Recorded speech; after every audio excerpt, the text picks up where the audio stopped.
Well, it's great to be talking to Lucy now, who I've just introduced to you. And I've got several questions for you, Lucy, so let's get right down to it. Um, Tell us briefly, what is Money Church? Intriguing title. So Muddy Church started as asset-based community development, a desire really to reach out into the community. It's an intergenerational idea, but looking at ways that we can go outside the church building to connect with God, to connect with our community, and to connect with each other, and finding nature as kind of the connecting point within all of that. There may be multiple ways of doing Money Church, but can you give us a kind of, the two or three things that we often do include? Yeah, so the, some of the main ideas behind Muddy Church is the whole idea of valuing each person. So we really believe that everybody is able to connect with God, to hear God, to sense God, wherever they are on their faith journey, whatever age they are. Yeah. So it's really important for us that, if you've got a 3-year-old at your Muddy Church and they say, oh, look at this, we stop and we look and we wonder at that as much as if, the vicar or the pastor or anybody of any other age comes along and says, oh, look at this that God is doing. And we can all hear and see God and sense God. So that's really one of the main ideas, that everybody is valued, everybody is included. And in that, looking at the ways that we do Muddy Church, that it's accessible for all.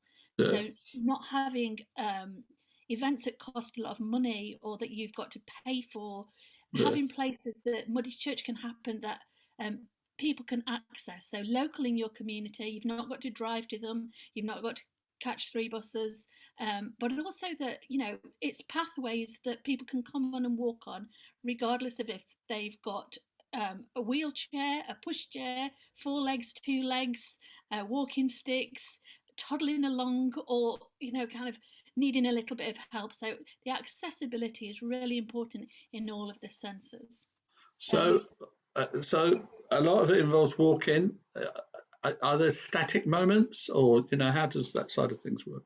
Yeah, so our big phrase at Muddy Church is wondering and wandering together.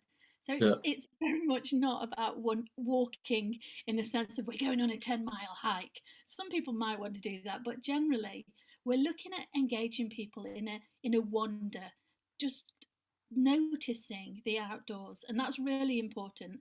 I've talked quite often recently about a study by Miles Richardson at the University of Derby, who talks about nature connectedness, and that research said that going outside didn't really change people's well-being or connection to nature. It was when you stopped and noticed. I think that's a big part of Muddy Church, that we don't just want to get people outside. We want to help people to connect with the place that they're in and the people that they're with. So that's really important. So it is about pausing, being still, noticing, wandering in that. I saw a gardening program where they made I think it was a metre square little frame on the ground, and then they spent half an hour, I think, to an hour, with people saying, right, what's in this metre square? And, of course, it was sort of ever changing and there was a lot there. Now, tell me what kind of church, from your experience, is picking up on the Muddy Church idea. What are they walking to the table anticipating, so to speak? So we have churches from every background all over the UK and beyond. So we've got a number of people in North America, New Zealand, Australia. So every experience and expression of Muddy Church is different, and that's one of the things that's really important to me.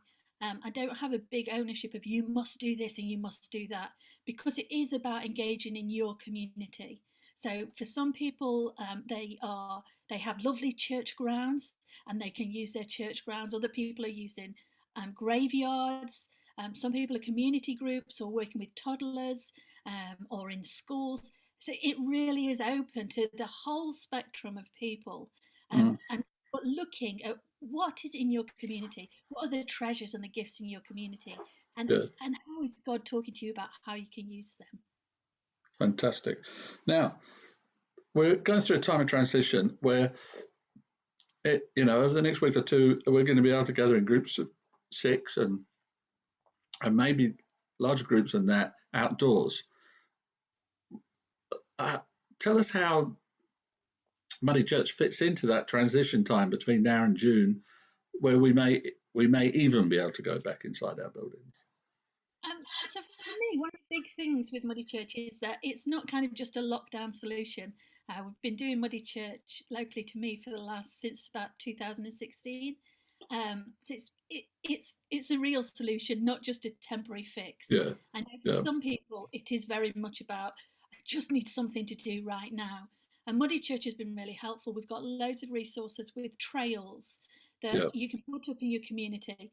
It might be on your estate that you're putting it in house windows or on gates or on lampposts. It might be you're in a park and putting up the trail around that, and people are able to come and join in it. So, looking at the Easter holidays, and we did it in the Christmas holidays, it might be in a churchyard, it might be around your church building, it might be in the park, but having the trails that people can come to, and just, especially with Easter, looking at the Easter story, because people know, Easter eggs, it's a celebration, but what does it mean? And inviting them to look at that story and think, what does it mean to me? I like eating the chocolate Easter eggs, but I'm not so keen on this story about somebody dying. What difference does that make in my life? And hopefully engaging people then into that story of God, and knowing their value and how loved they are.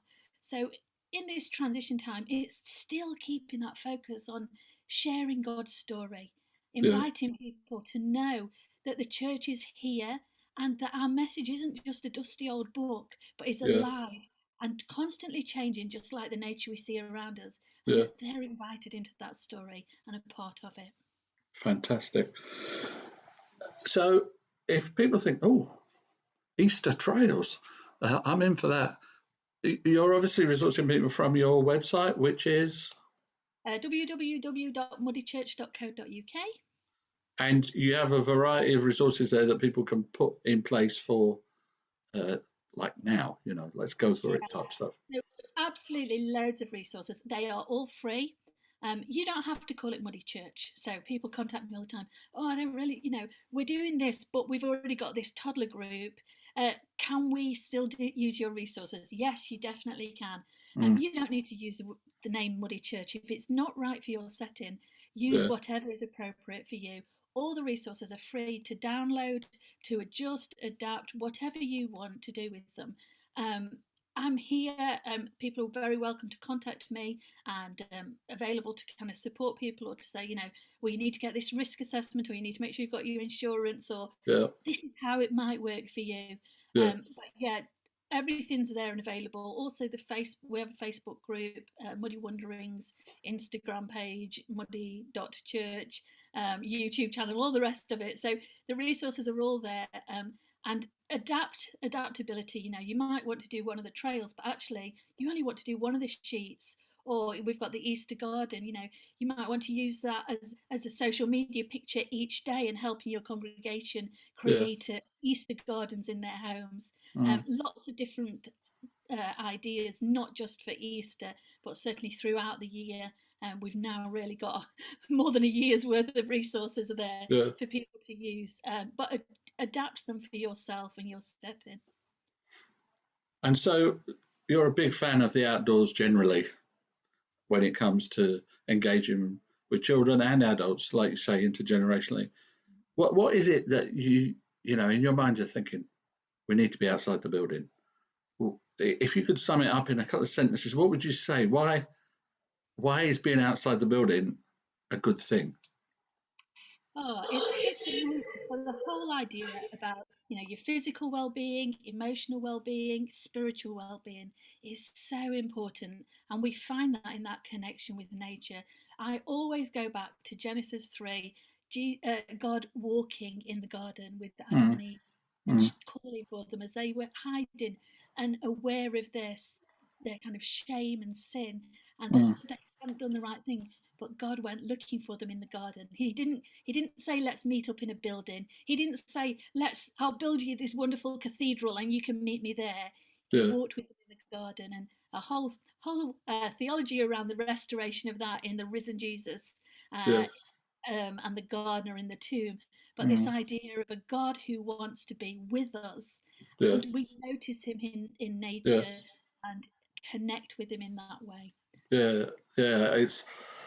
It's a great antidote to a kind of uh, a thinking that divorces the earth and creation and nature from our Christian experience. That, as it says in the book of Colossians, he's going to reconcile all things. But half the time we're trying to ignore all things. We're not taking hold of that. Lucy, it has been great to talk to you. And those of you that are watching, check out the website, and we'll also be doing some slides with information from all of our speakers in this segment. Thank you, Lucy. Absolute pleasure. Thank you.